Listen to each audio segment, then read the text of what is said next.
इस वीडियो को लाइक करें, हमारे चैनल को सब्सक्राइब करें, बेल आइकन जरूर प्रेस करें। मैं हूं कविता उपाध्याय, आप हैं नमामि डिजिटल के साथ। हमारे साथ में आनंद विहार 206 वार्ड, और ये घोषणा हो चुकी है नॉमिनेशन के बाद में। हमारे साथ में बैठी हैं बीजेपी की प्रत्याशी और मोनिका पंत, जो आप सब जानते हैं ये जो चेहरा है ये पहली मर्तबा आपके बीच में नहीं उतरी हैं, ये पहले भी आती रही हैं। महिला मोर्चा की दिल्ली प्रदेश में महामंत्री रही हैं। आइए सबसे पहले स्वागत करते हैं। स्वागत है मैम, आपका बहुत बहुत स्वागत है। धन्यवाद। पहले तो आपको कि आप को चुन लिया गया है, बीजेपी का टिकट जो है, सिंबल जो है वो आपको मिल गया है। जनरल सीट पे मिलना बहुत बड़ा टफ टास्क होता है, कैसे मिला ये मौका आपको? पार्टी ने क्या चीजें देखी मोनिका जी में? एक बात मैं कहना चाहूँगी कि अगर हम महिला सीटों की आरक्षण की बात करते हैं जी, तो शायद उस पर दूसरी पार्टियों की महिलाओं को तो लगता होगा कि आरक्षण हो गया, पर भारतीय जनता पार्टी एक ऐसी पार्टी है जिसने महिलाओं पर हमेशा विश्वास दिखाया है।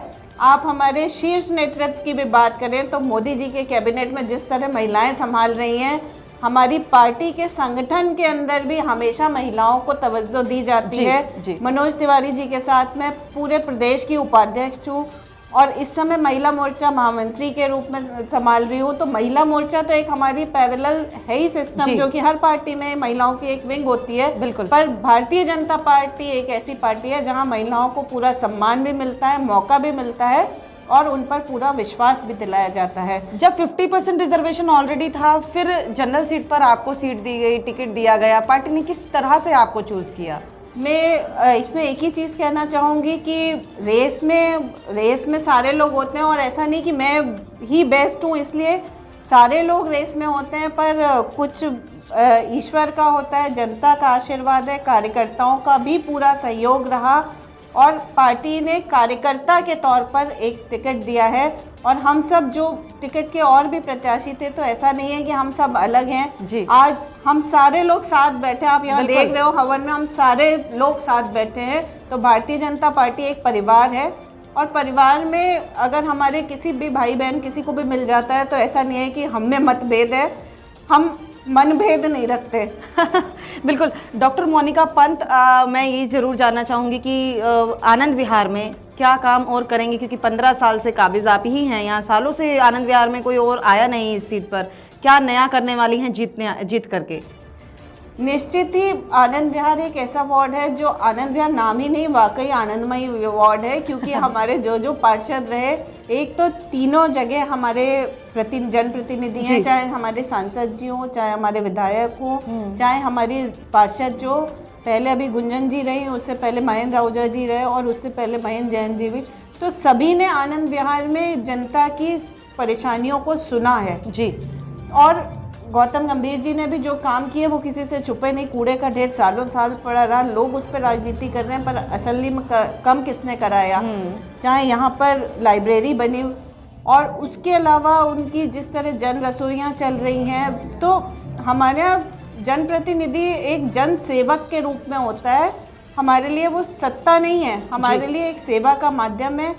जैसे हम अभी तक पीछे सब लोग करते आए हैं, उसी काम को हम आगे बढ़ाएंगे। जहाँ पर भी जनता हमसे क्या चाहती है, बिल्कुल उनकी सेवा के लिए है, उनकी सभी समस्याओं को दूर करने का पूरा प्रयास करूँगी। और महिला मोर्चा से रही हूँ, महिला हूँ, तो महिलाओं की चीज़ों को बहुत अच्छे से समझती भी हूँ। तो अगर ये भी एक चीज़ होती है कि महिलाएं अगर जो भी समस्याएं होंगी तो उनको भी पूरी तरह दूर करने का प्रयास करूँगी। पेशे से डॉक्टर हूँ, तो ये भी महिलाओं के बीच इसलिए भी ज़्यादा रहना रहा है। तो पूरी कोशिश रहेगी कि यहाँ पर अगर किसी को कोई चीज़ पे कमी लगी हो तो वो आगे पूरी होगी, पर निश्चित ही हमारे हर जनप्रतिनिधि ने बहुत अच्छा काम किया। 250 में से कितनी सीटें आ जाएंगी आपकी? प्रदेश संभाल रही हैं तो इसलिए पूछ लिया ये सवाल। ये तो आप अगर मीडिया भी सर्वे कर रहा होगा तो देख रहा होगा कि बीजेपी ही, जनता पूरा बीजेपी चाह रही है और फिर से एक बार चप्पा चप्पा भाजपा। बहुत बढ़िया। आनंद विहार की अगर हम बात करें तो जनता से क्या कहना चाहेंगे? 4 दिसंबर की तारीख है और ऐसे में वोटर्स जो हैं, एक समस्या जो अमूमन देखने को मिलती है कि वोटिंग भले ही हो जाए लेकिन 100% वोटिंग नहीं होती, उसकी अपील क्या करना चाहेंगे? जनता यहाँ आनंद विहार की पढ़ी लिखी जनता है, यहाँ की जनता से एक ही अपील करना चाहूँगी कि हम अपने वोटिंग राइट का इस्तेमाल ज़रूर करें। हम शिकायतें तो करते हैं कि सिस्टम में ये नहीं हुआ वो नहीं हुआ, पर हम अपना मत के अधिकार को, मतदान का जो हमारा अधिकार है उसको जरूर पूरा करें। किसी की कोई पसंद हो सकती है, आपका प्रत्याशी के बारे में आपकी अलग अलग राय हो सकती है, पर घर से ज़रूर निकलें और जब भी वोट देने निकलें तो ये भी देखें कि हमारे लिए कौन काम कर रहा है, कौन आगे तक हमारे संग काम करेगा। जिस तरह से नरेंद्र मोदी जी लगे हुए हैं काम करने में और हमारा अंत्योदय का विचार है, दिल्ली की जनता के लिए जिस तरह भाजपा कोविड काल में एक एक कार्यकर्ता ज़मीन पर काम करता रहा, तो आने वाले समय में भी हमारे जनप्रतिनिधियों ने जिस तरह आनंद विहार की सेवा करी है, एक बार सेवा का मौका जरूर दें और मतदान देने जरूर निकलें। केजरीवाल को दो टूक क्या कहना चाहेंगे?